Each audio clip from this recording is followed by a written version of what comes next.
Je vous invite à trouver l'épître aux Hébreux, chapitre 3, dans votre Bible.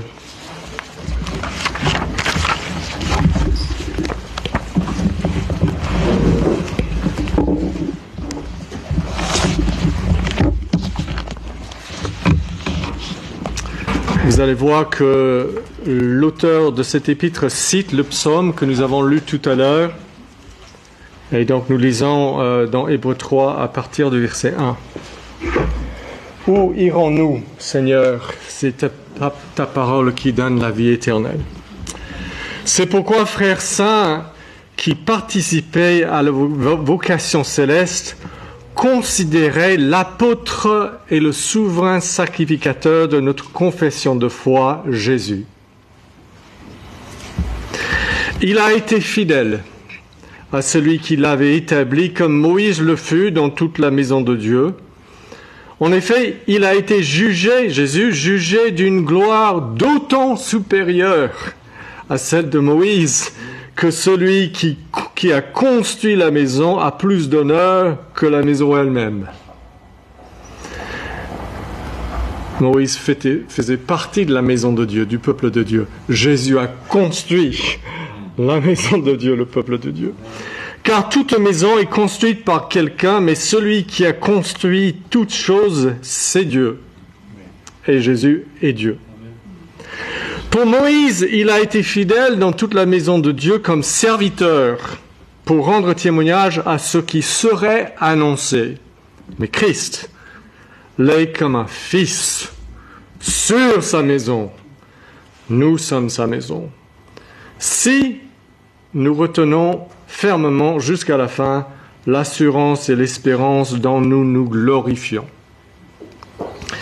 C'est pourquoi, selon ce que dit le Saint-Esprit, et maintenant citation du psaume que vous avez entendu tout à l'heure, aujourd'hui, si vous entendez sa voix, n'endurcissez pas vos cœurs comme lors de la révolte dans l'Ancien Testament, au jour de la tentation ou au jour de l'épreuve dans le désert, où vos pères me tentèrent pour m'éprouver et virent mes œuvres pendant 40 ans.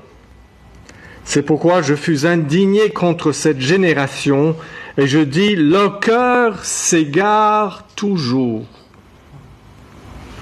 Ils n'ont pas connu mes voies. J'ai donc juré dans ma colère, ils n'entreront certainement pas dans mon repos, c'est-à-dire le paradis. Prenez donc garde, frères, que personne parmi vous, et ici, ce matin, n'ait un cœur méchant et incrédule au point de se détourner du Dieu vivant.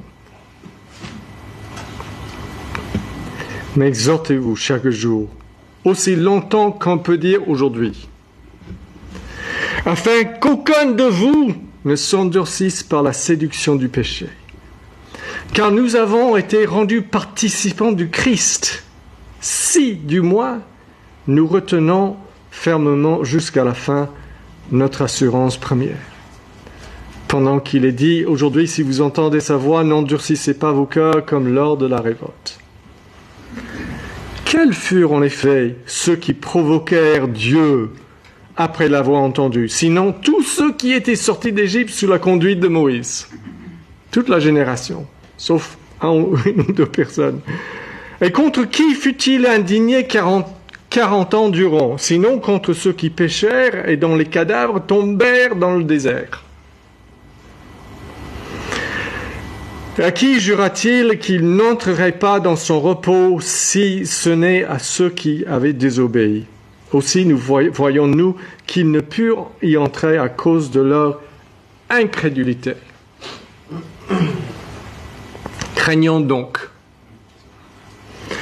tant que la promesse d'entrer dans son repos, le paradis, subsiste, que personne parmi vous ne pense être venu trop tard, ou peut-être mieux traduit, ne tombe pas à court du but. Car la bonne nouvelle nous a été annoncée, aussi bien qu'à eux. Mais la parole qu'ils avaient écoutée ne leur servit de rien, car ceux qui l'entendirent ne le reçurent pas avec foi.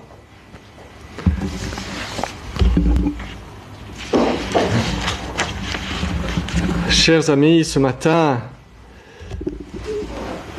je veux vous rappeler de 4 choses qui sont d'une importance immense.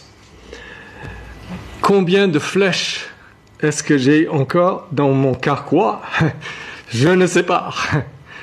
Combien de sermons est-ce que vous allez encore entendre? Je ne sais pas.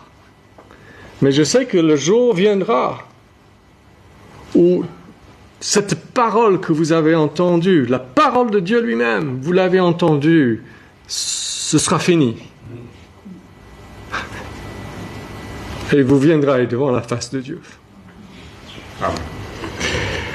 Maintenant, la première chose, c'est que vous, si vous êtes croyant ici aujourd'hui, vous avez part à une vocation céleste.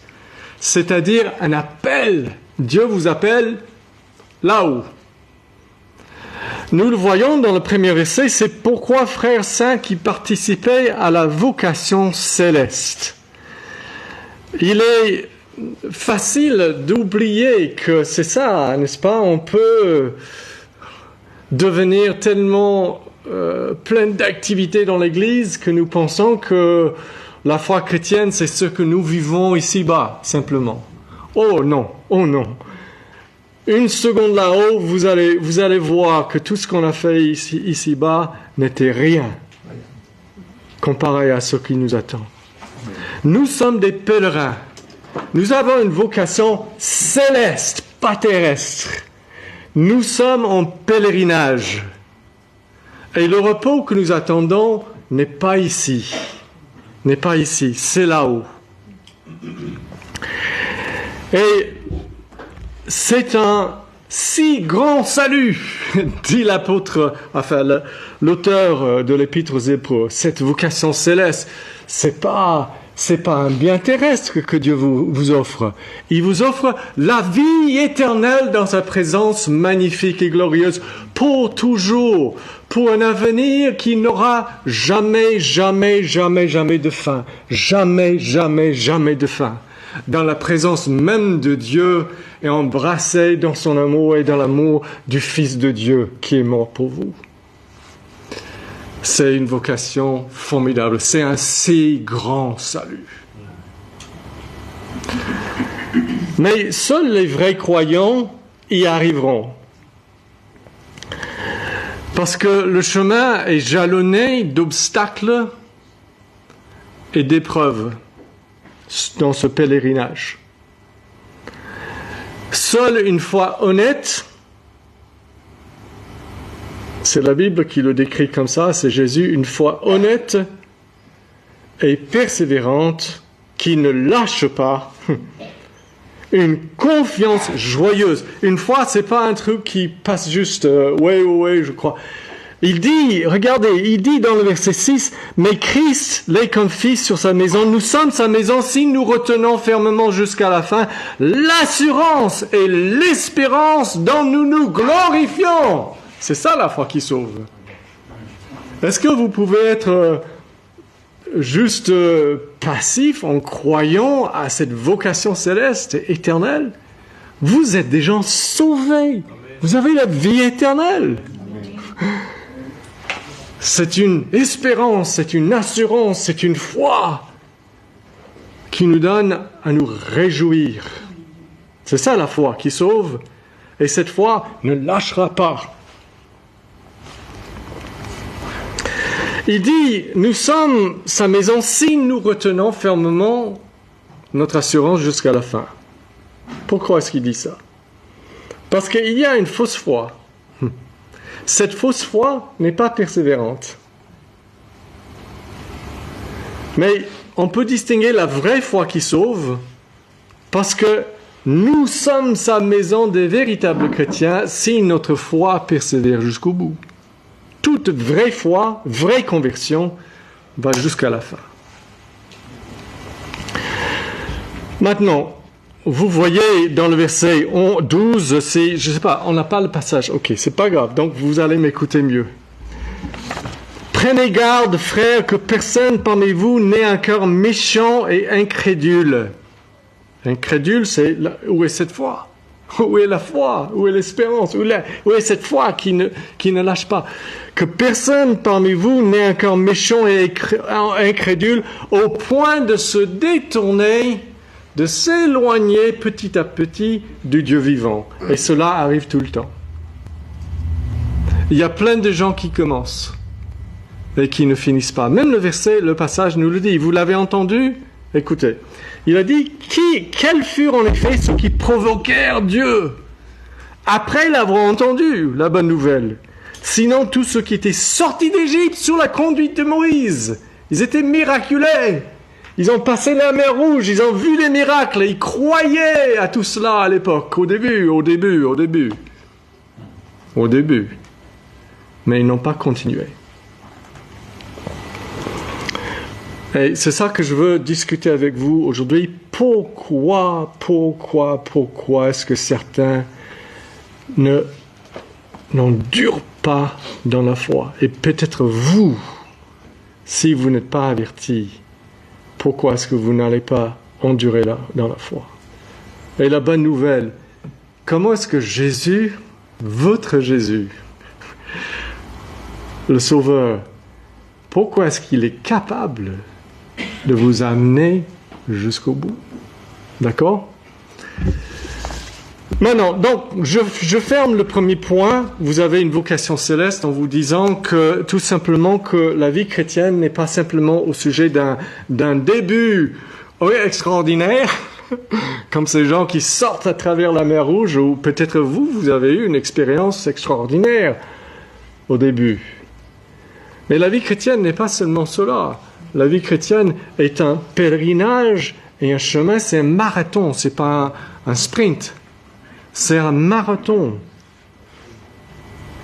où on s'accroche joyeusement à travers bien des épreuves et bien des difficultés. On peut y aller maintenant pour le deuxième point. Deuxième chose.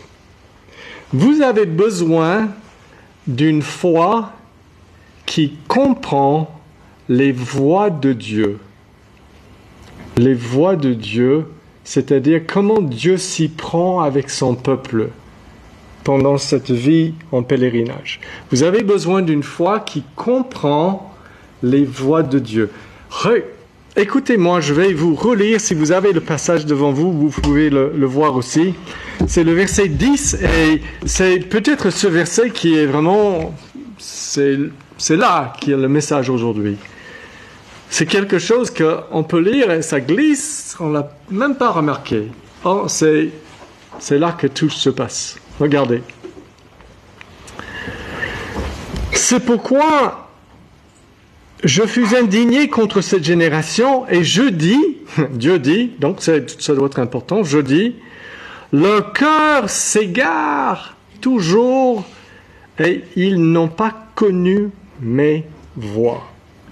Ou ils n'ont pas compris mes voies. Voilà pourquoi certains n'arrivent pas au bout. Ils ont une foi qui ne comprend pas les voies de Dieu et à un moment donné, ils s'irritent contre Dieu et ils font plus confiance à Dieu. Une foi qui défaille est une foi qui ne comprend pas comment Dieu fait avec son peuple ici-bas. Et quelles sont les voies de Dieu qu'on méprend parfois, qu'on ne comprend pas. La voie de Dieu que nous ne comprenons pas parfois, c'est cette voie par laquelle c'est son habitude de nous exposer à des épreuves et des difficultés ici-bas. Afin de nous amener jusqu'au bout. Ça semble paradoxal. il doit nous exposer à des problèmes et des difficultés pour que nous puissions arriver jusqu'au bout. Parce que la foi, la confiance en vous est seulement réelle si vous croyez malgré. Celui qui croit quand tout va bien ne croit rien. N'est-ce pas? Le test, l'épreuve pour vous, c'est quand cela ne va pas bien. Maintenant, est-ce que vous pouvez vous identifier à ceci? J'ai dit que les voies de Dieu sont des voies par lesquelles il nous éprouve souvent, tout en nous bénissant, tout au long de la vie chrétienne. Mais écoutez ceci, Actes chapitre 14. C'est par beaucoup de tribulations qu'il nous faut entrer dans le royaume de Dieu. Est-ce que j'ai dit quelque chose de mauvais? C'est par beaucoup de tribulations qu'il nous faut entrer dans le royaume de Dieu. C'est ça la voie de Dieu. Ou bien, est-ce que vous pouvez vous identifier à ceci? Car tu nous as sondés, ô Dieu, tu nous as éprouvés comme on éprouve l'argent, tu nous avais amenés dans le filet. Tu avais mis sur nos reins un pesant fardeau. Tu avais fait chevaucher des hommes à notre tête. Nous avions passé par le feu et par l'eau. Mais tu nous en as fait sortir pour nous donner l'abondance. C'est la voie de Dieu. Maintenant, nous allons... Les jeunes, vous êtes là? Ça va? Vous m'écoutez? Vous aimez des histoires? Ok, je vous en donne 2. Mais c'est des vraies histoires. Pour vous montrer de quoi il s'agit. Parce que l'auteur de Hébreux 3, il a 2 incidents en tête. Le premier incident, c'est dans un endroit qui s'appelle... Vous vous rappelez les noms? Comment? Massa et Meriba. Ok? Et ça, c'est au début, juste quand ils sont sortis d'Égypte, à travers la mer Rouge, c'est juste au début de leur temps d'épreuve. D'accord? Et le deuxième événement qu'il a en tête, c'est à la fin de leur épreuve, quand ils ont refusé d'entrer dans le pays. Vous vous rappelez, les 12 espions, 2 sont revenus, nous pouvons le faire, 10. On dit non, jamais, jamais. N'est-ce pas? Et Dieu a dit, c'est fini. Et le peuple a voulu lapider Moïse. Ils ont voulu trouver un autre pour les ramener en Égypte. Et Dieu a dit, ça y est, c'est fini. Cette génération, vous allez tous mourir dans le désert. Personne d'entre vous ne va mettre le pied dans le pays de Canaan. C'est comme ça. Vous pensez que c'est un jeu que de vous détourner du Dieu vivant en disant qu'il n'est pas fidèle? En disant qu'il n'est pas capable, lui, de faire ce qu'il a dit qu'il ferait? On va voir. Exode chapitre 17, donc je vais vous lire quelques versets, cette petite histoire, parce que peut-être que vous ne la connaissez pas. Toute la communauté des Israélites campèrent à Réphidim. Il n'y avait point d'eau à boire. Vous vous rappelez? Pour le peuple. Alors le peuple entra en contestation avec Moïse. Des querelles. Ils dirent, donnez-nous de l'eau à boire. Moïse leur répondit, pourquoi entrez-vous en contestation avec moi? Pourquoi éprouvez-vous l'Éternel? Éprouvez-vous, tentez-vous l'Éternel. Ils tentèrent, ils éprouvèrent l'Éternel. Le peuple était là pressé par la soif. Je vous ai dit, il y a des épreuves. Voilà une épreuve, c'est la soif. Ils sont des pèlerins comme nous. Problème. Ça va pas bien. La soif n'est pas intéressante. N'est-ce pas? Et donc, le peuple, pressé par la soif, murmurait contre Moïse. N'oublie pas ce mot, murmurait. D'accord? Il disait, pourquoi nous as-tu fait monter hors d'Égypte pour nous faire mourir de soif, moi, mes fils, mes troupeaux? Moïse cria à l'Éternel en disant, que ferai-je pour ce peuple? Encore un peu et ils me lapideront. L'Éternel dit à Moïse, passe devant le peuple et prends avec toi des anciens d'Israël. Et il lui dit de leur donner de l'eau.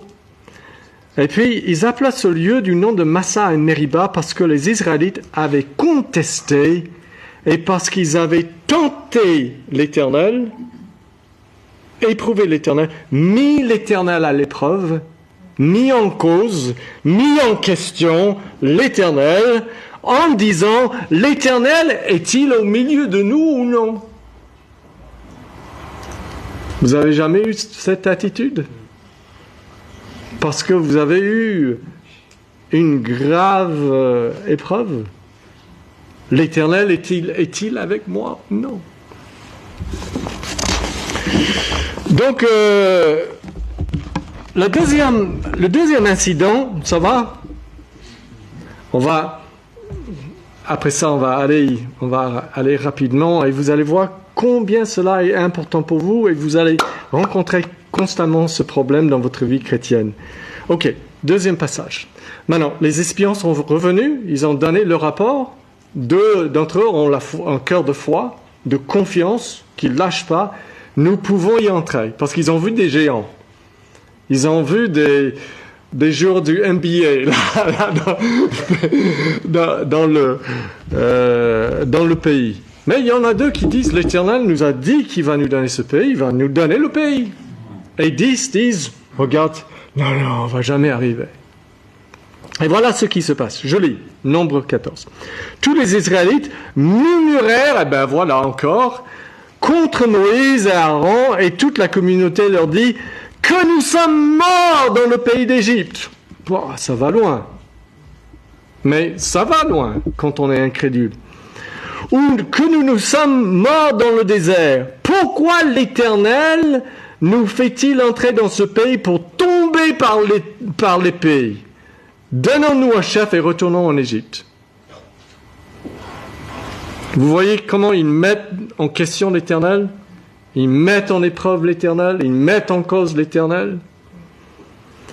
Et l'Éternel dit, je suis vivant. Vous savez ce que ça veut dire quand Dieu dit je suis vivant? C'est une manière de jurer par lui-même. D'accord? Je suis vivant. La gloire de l'Éternel remplira toute la terre. Tous les hommes qui ont vu ma gloire et les signes que j'ai opérés en Égypte et dans le désert et qui m'ont tenté, qui m'ont éprouvé déjà 10 fois et qui n'ont pas écouté ma voix, tous ceux-là ne verront pas le pays que j'ai juré à leur père de leur donner. Tous ceux qui m'ont outragé ne le verront pas. Ça, c'est les deux histoires. Les deux histoires. Maintenant, je vais vous poser une question, réfléchissez. C'est quoi une épreuve? Je vais vous donner une définition pour aujourd'hui. Une épreuve, c'est quand vos circonstances s'opposent frontalement avec la promesse, la bonne promesse de Dieu, la bonne nouvelle que Dieu vous dit qu'il va vous bénir. Dieu dit qu'il vous aime. Il a envoyé son Fils mourir pour vous amener à lui-même. Il va jamais se détourner de cet amour et puis vous êtes malade pendant des mois, des années. Vous avez un retour de situation financière terrible et vous êtes dans des problèmes graves financièrement. Où vous avez un problème dans la famille, un problème relationnel, et vous vous dites, où est Dieu, l'Éternel, est-il avec nous ou non? N'est-ce pas? Est-il avec moi, malade, financièrement brisé ou non? des problèmes de persécution dans l'Église, dans votre famille. Où est Dieu dans tout cela? Difficulté avec un péché dans votre vie, vous avez lu Romains 6, nous sommes morts au péché et vivons à Dieu en Jésus-Christ. Ça semble pas être le cas pour moi. Je lutte contre ce péché. Est-ce que l'Éternel est là et est-ce qu'il est fidèle? N'avez-vous jamais eu cette tentation de questionner la fidélité de Dieu? Mais bien sûr, vous et moi, nous avons des cœurs qui sont encore atteints par le péché, même si nous sommes chrétiens. Il y a certains ici ce matin qui ont une épreuve qui dure depuis des mois et des mois maintenant. Vous habitez jusqu'à Arles. C'est loin. C'est loin de vouloir faire partie d'une église à Marseille, de vivre à Arles, de ne pas avoir de pasteur à Arles pour la semaine qui puisse s'occuper de vous. Vous savez que quand nous avons implanté une église à Grenoble, quand j'ai quitté cette église après 13 ans, parce qu'il était temps, parce que des endroits de France criaient, et nous, y compris un groupe à Aix-en-Provence, et nous, on n'a personne. Donc j'ai quitté, je confiais l'église entre les mains des anciens, j'avais plusieurs anciens, avec l'espérance que d'ici 1 an, Dieu va donner un pasteur. Ils ont passé 6 ans sans pasteur. 6 ans sans pasteur. Oui.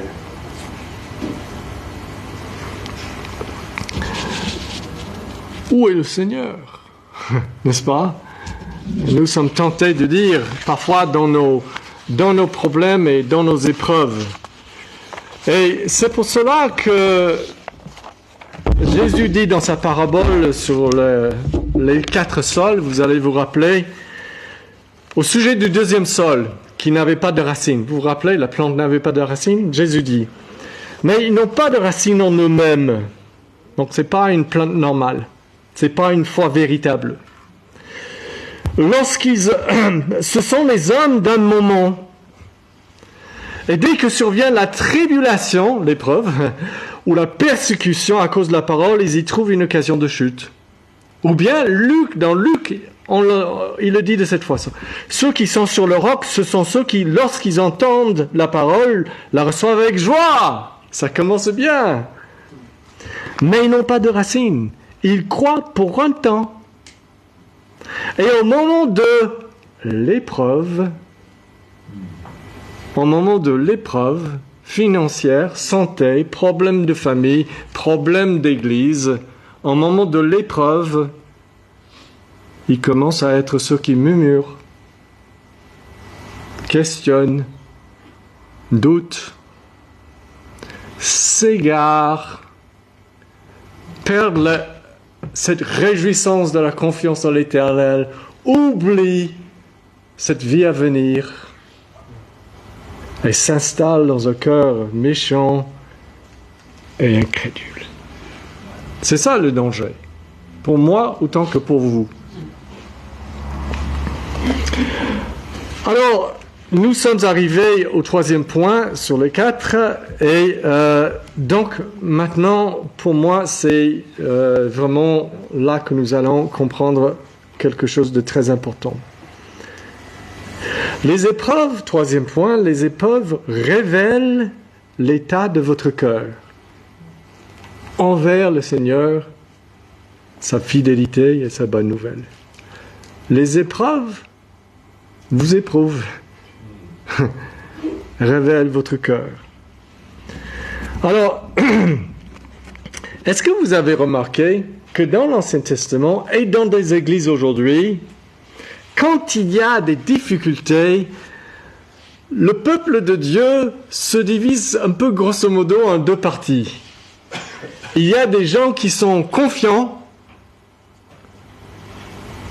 le Seigneur le fera, persévérant, et il y a des gens qui commencent à juste tout questionner, tout critiquer et murmurer, qui deviennent négatifs. Il y a toujours, il y a les deux groupes. Il y a des 10 espions, il y a des 2 espions. N'est-ce pas? Et c'est toujours comme ça. Mais même ceux qui restent confiants, même dans leur cœur, c'est dur, n'est-ce pas? C'est dur de rester confiant quand tout va à l'encontre de ce que nous avons compris. Et je veux donc vous montrer comment l'incrédulité marche. D'accord? Comment ça, lentement, ça vous prend. Mais avant de vous montrer, je veux juste dire que selon notre passage, le danger le plus grave pour vous dans la vie chrétienne est celle-ci, c'est l'incrédulité. D'accord?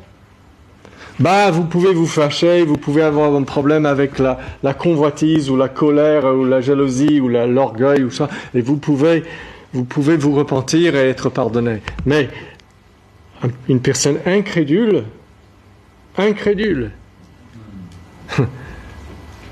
comment peut-il être pardonné? Il refuse de croire.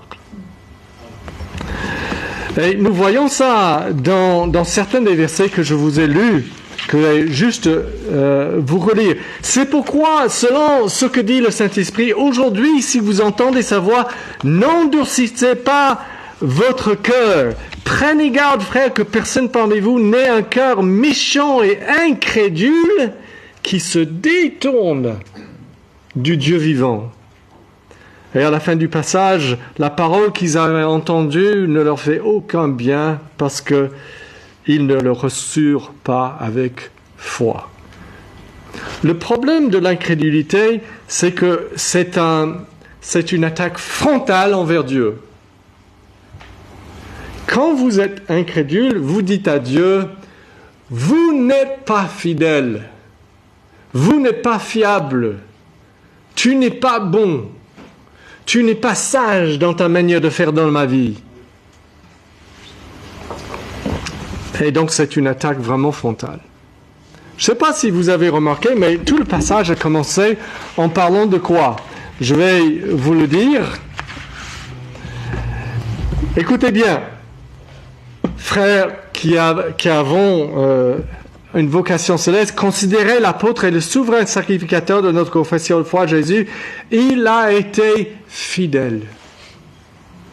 Il a été fidèle à celui qui l'avait établi, comme Moïse le fut dans toute la maison de Dieu. Mais il a dit, il a été plus fidèle que Moïse. Il est allé jusqu'à la croix pour être complètement fidèle envers vous. Il va vous amener dans la gloire éternelle, dans une éternité sans épreuve, dans l'abondance, dans son amour, dans la perfection, dans le bien-être, là où il n'y a pas de larmes, pas de maladie, pas de mort, pas de deuil, pas de cri. Il vous amène là, c'est là qu'il vous veut. Il veut que vous soyez là. Ça, c'est son cœur. Ça, c'est son cœur. Les épreuves, c'est un mal nécessaire pour que vous y arriviez. Il a payé de son sang pour vous montrer rien ne peut le rendre infidèle. Rien ne peut l'arrêter de vous amener jusqu'au bout parce qu'il est allé lui-même jusqu'au bout de la croix. C'est ça que l'auteur veut dire au début de ce chapitre. Il veut fixer dans nos yeux un simple fait. Chers chrétiens, je vous en supplie, tâchez de grandir dans cette seule pensée. Le Seigneur Jésus-Christ, le Sauveur du Calvaire, vous est fidèle. Tous les jours, tant qu'on peut dire aujourd'hui. La bonne nouvelle vient vers vous et cette bonne nouvelle, chaque jour, le Seigneur dit, je te suis fidèle. Je suis là, oui, dans l'épreuve que tu as. Oui, celle-là. La famille, les finances, la santé, l'église.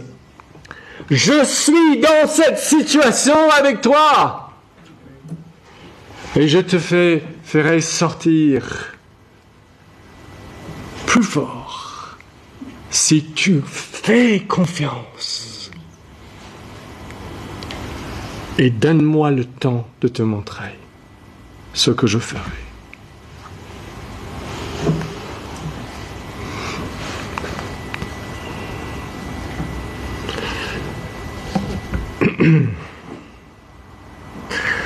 Je vais donc vous dire comment l'incrédulité marche. Vous entendez la bonne nouvelle, vous croyez.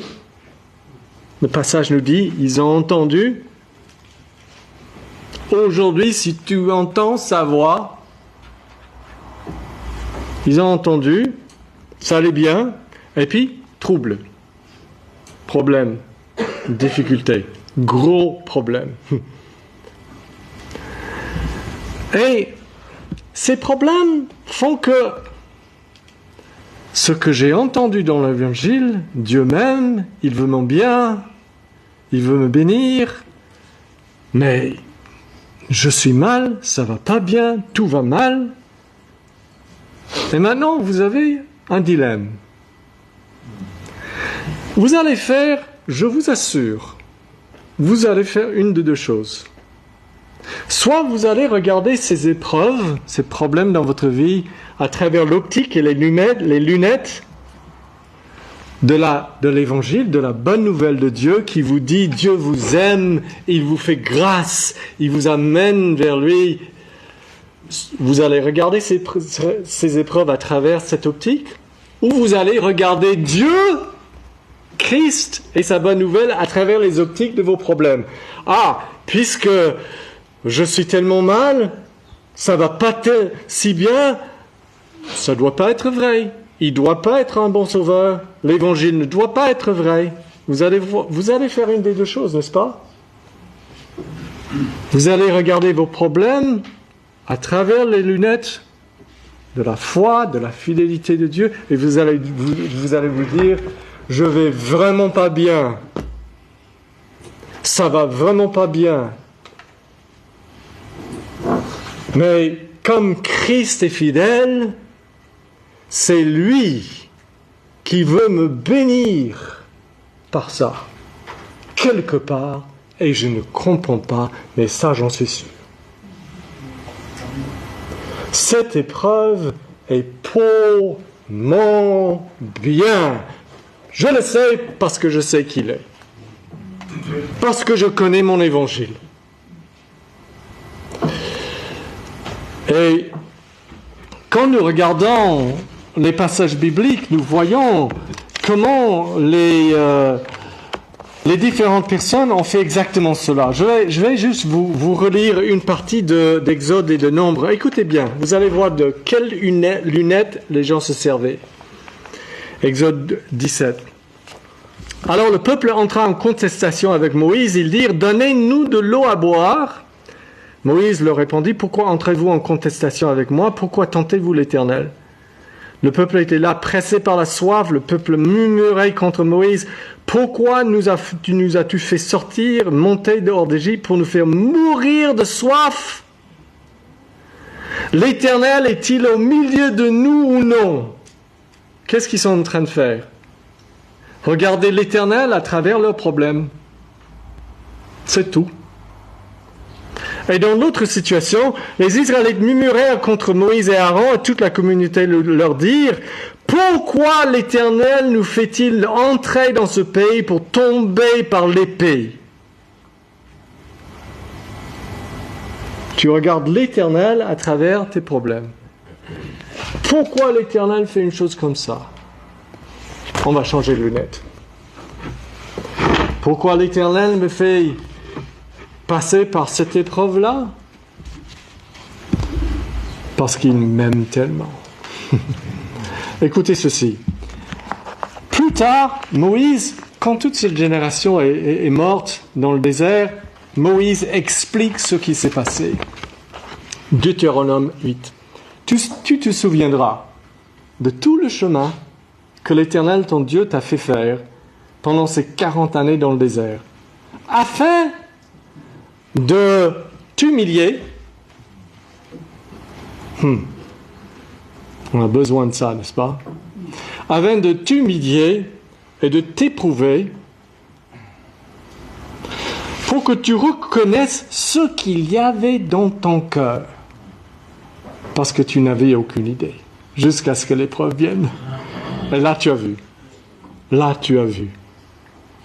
Combien tu pouvais être méfiant et penser que tu savais mieux que Dieu.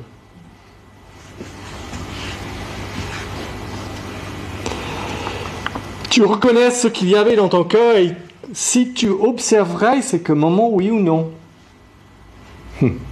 Il t'a humilié, il t'a fait souffrir de faim et il t'a nourri de la main, afin de t'apprendre que l'homme ne vit pas de pain seulement, mais l'homme vit de toute parole qui sort de la bouche de l'Éternel.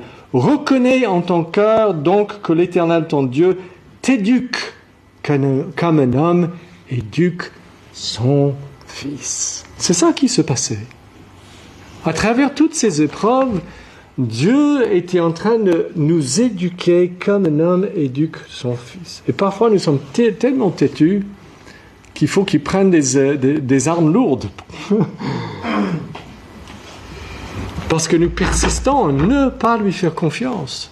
À ne pas lui faire confiance. À toujours réagir en le questionnant d'abord.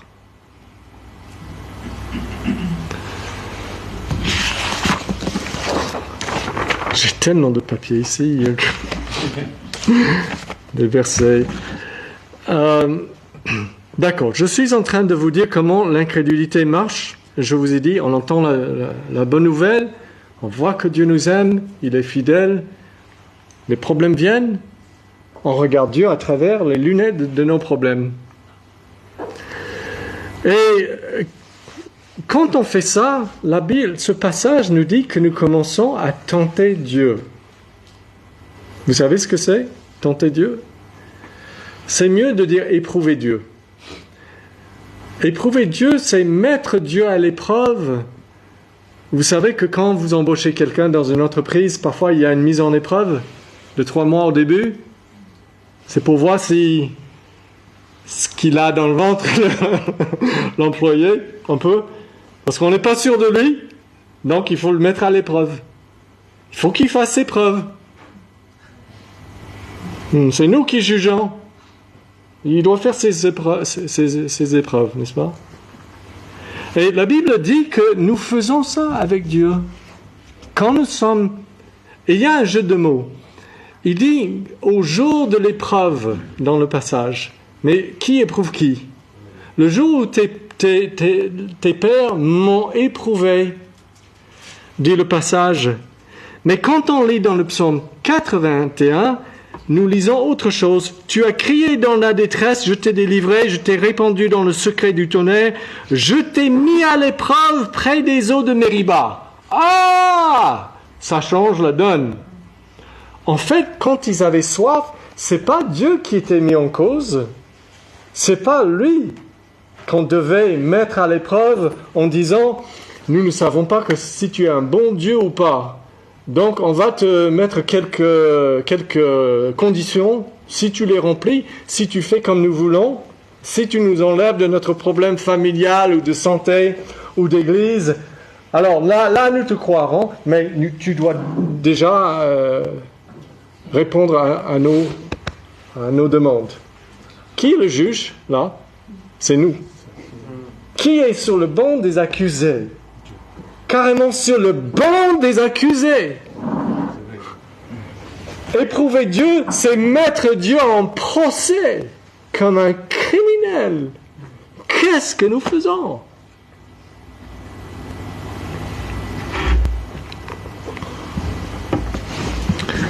Et c'est pour ça que l'auteur dit, faites attention, prenez garde de ne pas vous laisser égaré par un cœur incrédule qui doute que Dieu soit fidèle et bon pour nous mettre à l'épreuve.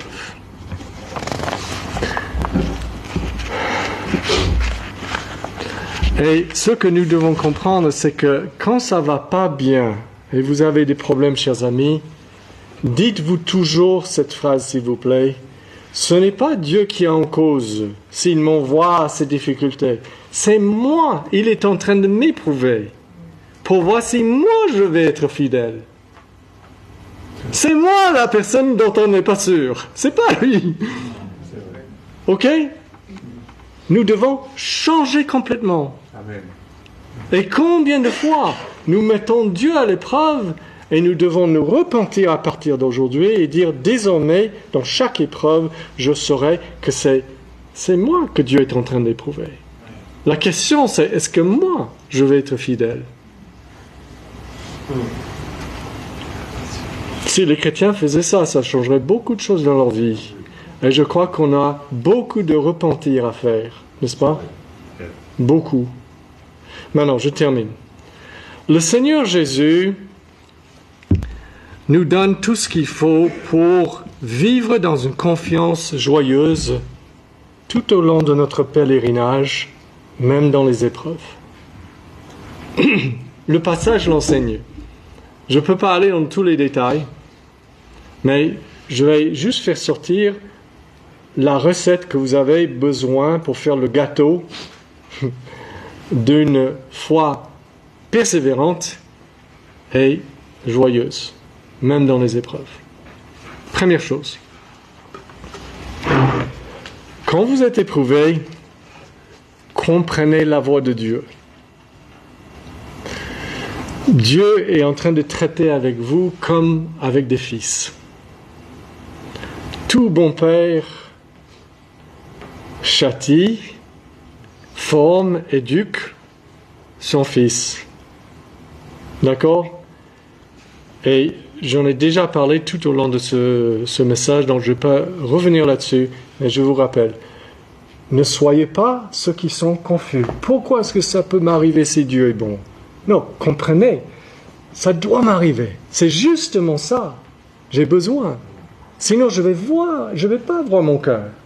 Je ne vais pas comprendre. Je ne vais pas apprendre à m'accrocher au Christ, quoi que ce soit. N'est-ce pas? Apprenez toujours les lunettes, les bonnes lunettes. N'est-ce pas? Dieu me dit, aujourd'hui, si tu entends la voix de Dieu, croyez cette voix. Quelles que soient les vagues, si vous marchez dans le feu, et si vous marchez à travers les eaux, il sera là avec vous. Ça, c'est la première chose. La deuxième chose, c'est prenez garde à votre cœur. Verset 12, dans le texte, prenez garde que aucun d'entre vous n'ait un cœur méchant et incrédule. Qu'est-ce que ça veut dire? Dans la pratique, ça veut dire que quand je suis dans l'épreuve, il doit y avoir des temps où je m'arrête et je me regarde, moi. Je prends garde à mon cœur. Et je dis, depuis quelques mois, si je devais te qualifier de confiant et joyeux, ou murmurant et doutant, où est-ce que je me classerais? D'accord? Je dois faire cela. C'est hyper important parce que c'est là le moment où le Seigneur va nous amener à la repentance. Et dans le passage, il dit qu'il est fidèle et miséricordieux et il comprend nos faiblesses. Ah, il est mieux que Moïse. Suivre Moïse à travers le désert, ouais, ça va. Mais suivre Jésus, le compatissant, Amen. infiniment miséricordieux, là c'est différent. Pierre, cette nuit tu me renierais 3 fois, mais j'ai intercédé pour toi. Jacques, tu doutes, tu me mets en question dans cette épreuve. Mais maintenant, je te dis, je suis fidèle, repens-toi et réjouis-toi de la vocation céleste. Elle n'a pas changé. Amen. Tu vas dans la vie éternelle. Patiente-toi, mon enfant. Ça, c'est la deuxième chose. Prenez garde à votre cœur. Troisièmement, exhortez-vous les uns aux autres. Verset... je ne vais pas vous relire le verset, mais dans le texte, nous lisons, exhortez-vous les uns les autres aussi longtemps qu'on peut dire aujourd'hui. D'accord? Dans une église, on ne peut pas surmonter des épreuves tout seul. C'est pas comme ça. Il y a des gens bien éprouvés dans cette assemblée aujourd'hui. De manières très différentes. Je vois vos visages, je connais certaines de vos épreuves, et je sais qu'il y a des choses extrêmement différentes et extrêmement difficiles. Et certaines de ces épreuves durent très longtemps. Et nous avons besoin de nous exhorter les uns les autres. Et quand vous voyez les frères et sœurs dans l'assemblée qui ont des épreuves qui durent très longtemps, ils ont besoin de vous. Ils ont vraiment besoin de vous. Votre foi va soutenir leur foi parfois. Encouragez-les.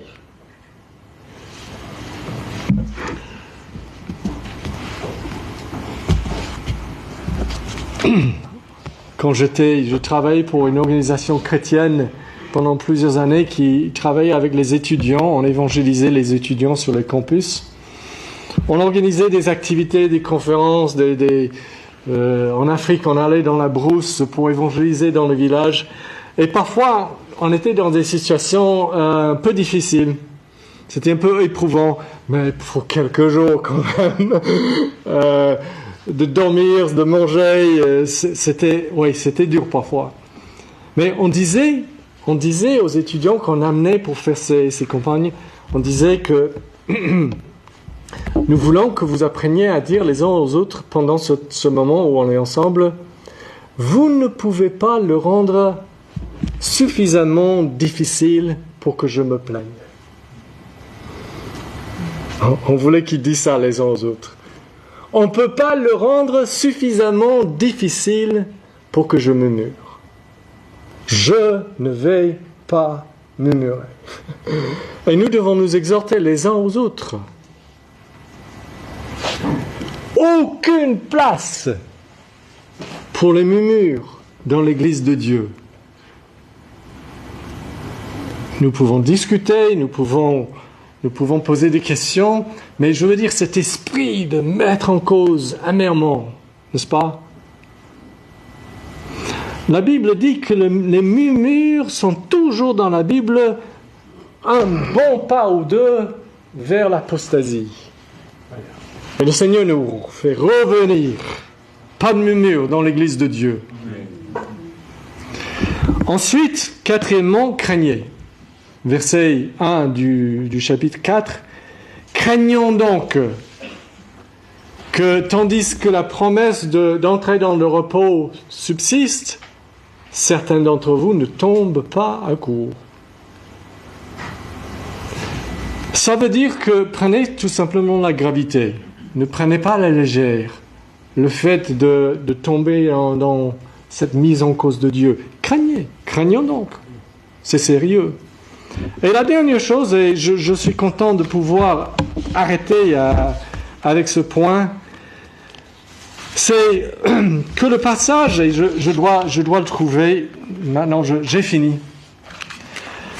Mais la dernière chose vraiment qui est très très important quand vous êtes éprouvé, se trouve vraiment à la fin de ce passage. En fait, le chapitre 3 et 4 sont collés, ils vont ensemble. Et le chapitre 4 finit comme ceci. Puisque nous avons un grand souverain sacrificateur qui a traversé les cieux, Jésus.